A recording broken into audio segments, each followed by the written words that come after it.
নমস্কার দর্শকবৃন্দ, আমি কৃষ্ণকান্ত সিনহা শিলচরে আপনাদের সবাইকে স্বাগত জানাই। ইম্পর্টেন্ট গুরুত্বপূর্ণ কয়েকটা খবর নিয়ে আসলাম, সঙ্গে থাকবেন। ভিডিওটা দেখার সঙ্গে সঙ্গে চটকা লাইক কমেন্ট করে শেয়ার করবেন যাতে সবার কাছে গুরুত্বপূর্ণ খবরটা পৌঁছে যায়। তাড়াতাড়ি সবাইকে পাঠিয়ে দেবেন। স্পেশালি একটু উপর লেভেলে পৌঁছার জন্য একটু শেয়ারটা বেশি করবেন, কারণ হচ্ছে একটা মেইন ইম্পর্টেন্ট খবর আমাদের শিলচর শহরবাসীর জন্য। অনেকবার শিলচর শহরবাসী ধর্ণা দিচ্ছেন, কিচ্ছু হচ্ছে না।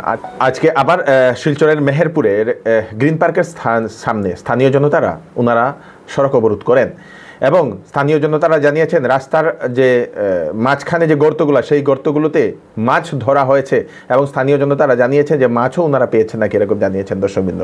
মাছ ধরার জন্য ফেলন দিয়ে ওনারা রাস্তায় নেমে পড়েন, কারণ সেই রাস্তা এখন চলাচলের উপযোগী নয়। সেই রাস্তায় এখন এমনইভাবে গর্ত হয়ে গেছে, সেই রাস্তা মাছ ধরার উপযোগী বলে জনতারা এরকম বলেছেন।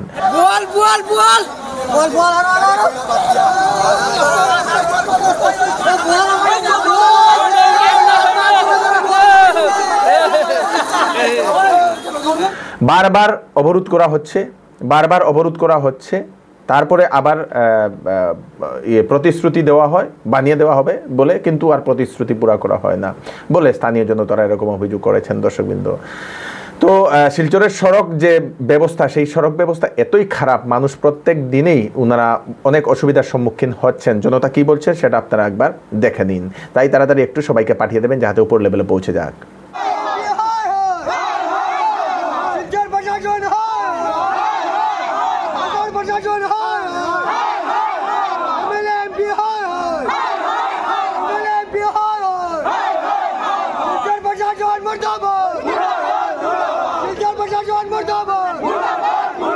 প্রায় 2 ঘন্টার থেকে আমরা 2 ঘন্টার থেকে এখানে আসি প্রতিবাদ করি, আর কিন্তু শিলচর টাউন থেকে 2.5 কিলোমিটার 3 কিলোমিটার দূর এখন পর্যন্ত কোনো বড় আধিকারিক আইতে পারছেন না। এটা হইল শিলচরের মেইন রুট, কিন্তু তার কোনো দায়িত্ব নাই। আমরা আজকে না এই ব্যাপারটা যে আজকে না, আমরা যে পরপর যেটা অবরোধ হয়েছে সেম জিনিস আমরা ফেস করছি, যে প্রশাসন এটাও তো পাত্তা দেয় না। আজকে আমরা এটাই যে কাজ শুরু হোক, যখন 2 ঘন্টা তোমরা ওয়েট করাইতে পারছো, আরো 10-15 মিনিট তোমরা করাও। আরে এতটুক পিডব্লিউডির কাছে ম্যান পাওয়ার, ইনস্ট্রুমেন্টাল পাওয়ার আছে যে তারা এই জায়গা করতে মিনিমাম 1 ঘন্টা লাগবে, এই জায়গার জল ক্লিয়ার করতে তারা 1 ঘন্টা লাগবে। তো এটা তারা অবহেলা করে, এটা তারা ইচ্ছা করিয়া করে, অবহেলা করেন। তারা যখনই আন্দোলন হয় তারা অমৃতের ইঞ্জিনিয়ার পাঠাই দিব, অ্যাসিস্ট্যান্ট ইঞ্জিনিয়ার পাঠাই দিব বলে এটা ডিপিআর হয়ে গেছে, পূজার আগে কাজ হয়ে যাবে, কাজ ধরা হইব পূজার আগে পরে কথা না টেম্পোরারি। আমরা তো কইতেছি এখানে যে তুমি রাতারাতি পিস করিয়া দেও রাস্তা, এমন লাগে না। যত যে রাতারাতি আমরা পিস লাগে না, আমরা কিটা কইছি, আমরা টেম্পোরারি সোলার মতো যে ড্রেন ক্লিয়ার করিয়া যাতে এখানে জল না জমে, এই জায়গার মধ্যে আজকে ভাঙ্গা পাথর হোক যেগুলা তারা পিডব্লিউডির সিস্টেমে আছে, এগুলা পাথর উত্তর দিয়ে ফিল আপ করিয়া দিলে তো আমরা রাস্তাটা। গুয়াহাটিতে গতকালকে বিভিন্ন জায়গাতে, মানে সমগ্র আসামের বিভিন্ন জায়গাতে প্রায় 25টি জায়গাতে বোমা রেখেছে বলে আলফা সেটা ভিডিও মেসেজের মাধ্যমে জানিয়ে দিয়েছিল। তো আজকে গুয়াহাটির সাতগাঁওয়ের যে জায়গাতে রাখা হয়েছিল বলে ভিডিও মেসেজ দেওয়া হয়েছিল, সেই জায়গাতে সার্চ অপারেশন চালিয়ে আজকে সেখান থেকে বিস্ফোরক সামগ্রী উদ্ধার করেছে পুলিশ বলে সেটা জানিয়েছে দর্শকবৃন্দ। রাজ্যের অন্যান্য জায়গাতেও এখন অভিযান চালানো হচ্ছে। কিছু কিছু জায়গা থেকে বিস্ফোরক সামগ্রী উদ্ধার করা হয়েছিল গতকালকে, এবং আজকেও এরকম সাতগাঁও থেকে এরকম বিস্ফোরক সামগ্রী উদ্ধার করা হয়েছে বলে সেটা জানা গেছে দর্শকবৃন্দ। আতঙ্কে বিরাজ করছেন সমগ্র সেই আমাদের আসামবাসীরা। বিভিন্ন জায়গাতে বোমা প্ল্যান্ট করেছে আলফা, গতকালকে আমাদের আসামের মাননীয় মুখ্যমন্ত্রী ডক্টর হিমন্ত বিশ্ব শর্মা মহোদয় উনি রিকোয়েস্ট করেছেন সামাজিক মাধ্যমে এসে বা সাংবাদিকদের সামনে যে আলফার যিনি নেতা পরেশ বড়ুয়া, ওনাকে আলোচনার মাধ্যমে কি হয়েছে কি না সেটা শেষ করার জন্য উনি আহ্বান করেছেন। কারণ আসামে এখন বিভিন্ন কোম্পানি, বাইরে থেকে বিভিন্ন কোম্পানিরা এসে এখন ইনভেস্টমেন্ট করছে। এখানে যদি এখন বোমার যদি আতঙ্ক হয় তাহলে ভালো ভালো ইনভেস্টররা এখানে ইনভেস্ট করবেন না। আমাদের আসামের জিপি সিং মহোদয় উনি আজকে একটা অ্যানাউন্সমেন্ট করেছেন যে ব্যক্তি এই বোমাগুলা প্ল্যান করেছে তার খবর দেবে, কে বোমাগুলা প্ল্যান করেছে। যদি কোনো ব্যক্তি সেই বোমা প্ল্যান করা ব্যক্তির খবর দেয় তাহলে যে খবর দেবে সেই ব্যক্তিকে 5 লক্ষ টাকা পুরস্কার দেওয়া হবে এবং তার যে তথ্য সব কিছু গোপন রাখা হবে বলে পুলিশ ডিজিপি মহোদয় সেটা অ্যানাউন্সমেন্ট করেছেন দর্শকবৃন্দ। তো গুয়াহাটিতে এখন একটা আতঙ্কমূলক বা পরিস্থিতির সৃষ্টি হয়েছে, কারণ কিছু কিছু জায়গাতে বোমা উদ্ধার হওয়ার পরে স্থানীয় মানুষরা এখন একটু আতঙ্কে বিরাজ করছেন বলে সেটা জানিয়েছে। এদিকে আবার পুলিশ বলে দিচ্ছে যে আতঙ্কে থাকার কোনো দরকার নেই, পুলিশ এখন কড়া অপারেশন চালাচ্ছে বলে জানিয়ে দেওয়া হয়েছে পুলিশের তরফ থেকে। দর্শকবৃন্দ, করিমগঞ্জ প্রশাসন আগামীকালকে মনসা পূজার জন্য লোকাল হলিডের ঘোষণা করে দিয়েছে বলে সেটা একটা নোটিশ ওনারা বের করে দিয়েছেন। করিমগঞ্জ জেলার পাথারকান্দির বাজারিছড়া থানার অধীন চাঁদখিরার একটি স্কুল, ঈশ্বরচন্দ্র বিদ্যাসাগর বিদ্যানিকেতন, একটি প্রাইভেট স্কুল, সেই স্কুলের একজন শিক্ষক জাহির উদ্দিন এক ক্লাস 7-এর ছাত্রীকে অশ্লীল ইঙ্গিত করে অশ্লীল ভিডিও দেখানোর একটা অভিযোগ উঠে এবং সেই মেয়েটি নাকি তার বাড়িতে গিয়ে মা বাবার কাছে পড়ে সেটা বলে দেয়।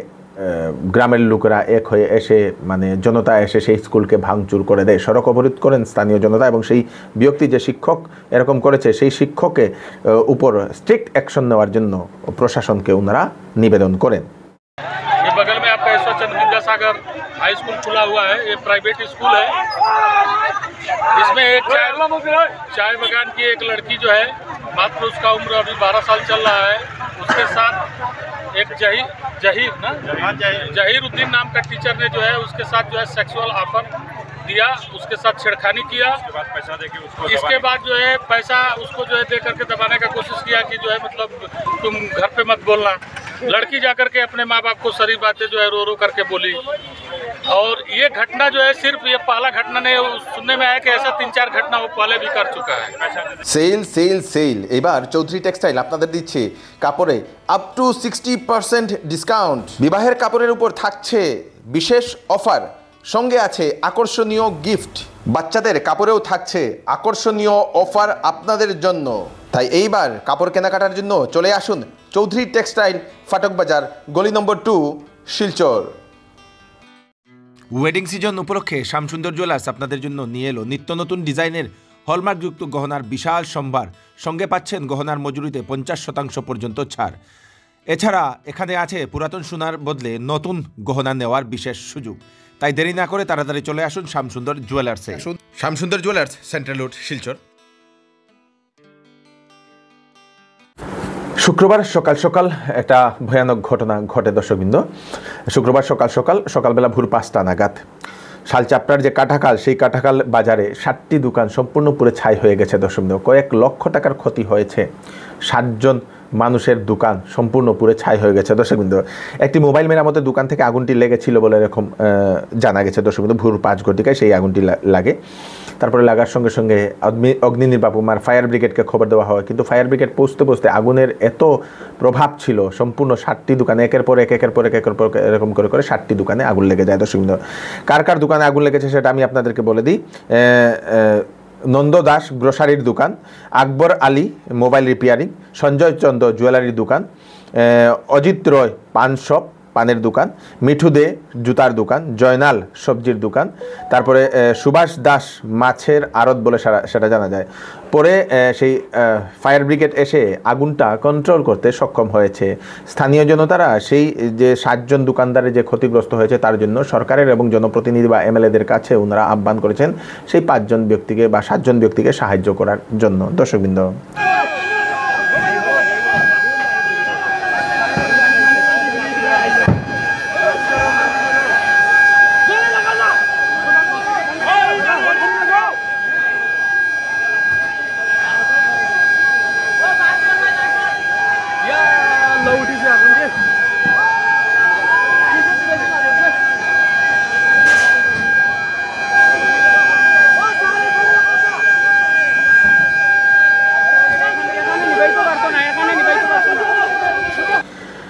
শিলচরের মেডিকেল কলেজ এবং হাসপাতালে আজকে জুনিয়র ডাক্তারদের প্রতিবাদ দর্শকবৃন্দ। কলকাতাতে যে একটি সেই মেডিকেল কলেজে যে ঘটনা ঘটেছিল, একটি জুনিয়র ডাক্তার যুবতীকে ধর্ষণ করে হত্যা করা হয়েছিল, তার প্রতিবাদে এদিকে আবার IMA ইন্ডিয়ান মেডিকেল অ্যাসোসিয়েশন ওনারা সমগ্র ভারত জুড়ে ওনারা একটা স্ট্রাইক ডেকেছেন, 24 ঘন্টার একটা স্ট্রাইক। সেই কলকাতার রেপ মার্ডার কেসের 17 আগস্ট থেকে ওনারা সেই 24 ঘন্টার ডাক ডেকেছেন দর্শকবৃন্দ। Ministry of health and family welfare, directorate general of health সার্ভিসের তরফ থেকে একটা নোটিশ বের করে দেওয়া হয়েছে কেন্দ্রীয় স্বাস্থ্য বিভাগের তরফ থেকে। বিভিন্ন হাসপাতালে অনেক সময় দেখা যায় কোনো কিছু ঘটনা হওয়ার পরে সেই ডাক্তারদের উপর বা স্টাফদের উপর আক্রমণের কিছু ঘটনা দেখা যায় পেশেন্ট বা পেশেন্টের অ্যাটেন্ডেন্ট যারা আছেন আত্মীয় স্বজন ওনারা কোনো দুঃখে বা কোনো রুষে কোনো একটা ঘটনা বা চিকিৎসা ভুল হয়ে গেছে বা যে কোনো কিছুর কারণে সেই ডাক্তার এবং সেই স্বাস্থ্য বিভাগের যে কর্মরত যারা স্টাফ আছেন ওনাদের উপর ওনারা হাত তোলেন বা আক্রমণ করেন। তো এরকম যদি কোনো ঘটনা হয় তাহলে যে হাসপাতাল আছে সেই হাসপাতালের যে উচ্চ অধিকারী যে আছে সেই উচ্চ অধিকারীকে 6 ঘন্টার ভিতরে একটা এফআইআর দর্জ করার জন্য কেন্দ্রীয় স্বাস্থ্য বিভাগের তরফ থেকে একটা নোটিশ বের করে দেওয়া হয়েছে। দর্শকবৃন্দ, আসাম সরকার 20 জন সিনিয়র জার্নালিস্টকে পেনশন দেওয়ার জন্য তালিকা প্রকাশ করেছেন। তার মধ্যে আমাদের শিলচরের একজন সিনিয়র জার্নালিস্ট আছেন হেমন্ত কুমার দত্ত পুরকায়স্থ। ওনাকে মাসে 8,000 টাকা আসাম সরকারের তরফ থেকে দেওয়া হবে, যেটা এফেক্ট হবে 1 এপ্রিল 2024 ইংরেজি থেকে। আমরা সেই সিনিয়র জার্নালিস্ট যিনি হেমন্ত কুমার দত্ত পুরকায়স্থ মহোদয়কে অশেষ অভিনন্দন জানাই শিলচর নিউজের পক্ষ থেকে। বাংলাদেশের মতো পাকিস্তানেও শুরু হয়ে গেছে পরিস্থিতি। বাংলাদেশের যে ঘটনা সেই ঘটনাকে দেখে ইন্সপায়ার্ড হয়ে এখন পাকিস্তানেও সেখানে ধর্না ভাঙচুর চলছে। দর্শকবৃন্দ, পুলিশের উপর আক্রমণের এরকম কিছু ভিডিও সামনে আসে। সেখানের যারা ছাত্ররা বা স্থানীয় জনতারা মিলে এখন প্রাক্তন যিনি প্রধানমন্ত্রী ছিলেন, যিনি ক্রিকেটার প্রধানমন্ত্রী ছিলেন ইমরান খান, সেই ইমরান খানের মুক্তির দাবি করেছেন এবং 30 অগাস্টের ভিতরে যদি মুক্তি দেওয়া না হয় তাহলে কিন্তু বাংলাদেশের মতো পরিস্থিতি সেই পাকিস্তানেও হবে বলে হুঙ্কার জানিয়েছে ছাত্র সংস্থা এবং বিভিন্ন জনতারা। দর্শকবৃন্দ, পাকিস্তানেও এখন খারাপ পরিস্থিতি। এরকম যে সময় দেশগুলোতে এরকম অরাজকতা যে সময় বিরাজ করে সে সময় দেশের যে অর্থনৈতিক যে ব্যবস্থা সেই ব্যবস্থাটা অবনতি হয় জনতার, সেটা জানা খুব দরকার বলে আমরা মনে করি। দর্শকবৃন্দ, তো এই হচ্ছে আজকে স্পেশাল আপডেট আপনারা তাড়াতাড়ি জন্য সাথে সবাইকে পাঠিয়ে দেবেন যাতে সবার কাছে পৌঁছে যাক। আমি কৃষ্ণকান্ত সিনহা আবার নতুন একটি ফ্রেশ আপডেট নিয়ে আবার আপনাদের সবার সামনে ফিরে আসবো। ততক্ষণ আপনারা সুস্থ থাকবেন, সেফ থাকবেন, সবাইকে সেফ রাখবেন। নমস্কার।